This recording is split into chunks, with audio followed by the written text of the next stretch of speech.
প্রতিটা নতুন প্রমোয়ে চলে এসেছে। বাড়ির মতে বিয়ে করলো ছুটি ফুসুচা কি হলো চলো দেখি। প্রতিটা আসন্ন এপিসোড গুলোতে দেখতে পাবেন মনিও আর ছুটি বিয়ে করে বাড়িতে গেছে, আর তাদের ঠাম্মি বলে আমি এই বিয়ে মানি না।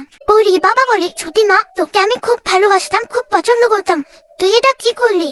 আমার মেয়ের জামাইকে তুই বিয়ে করে ফেললি, এই কি সর্বনাশ করলি তুই আমার।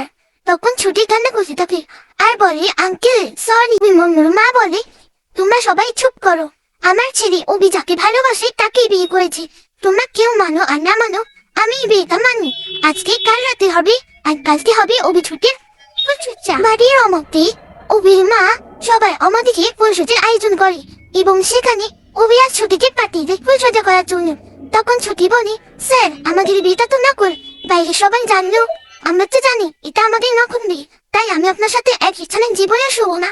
তখন অভি বিছানায় শুয়ে আর ছুটি মাটিতে শুয়ে। তো বন্ধুরা আসলে এপিসোডগুলো কেমন লাগবে আশা করি জানতে বলবেন না, আর আমাদের চ্যানেলটিকে সাবস্ক্রাইব করে দেবেন। বাই।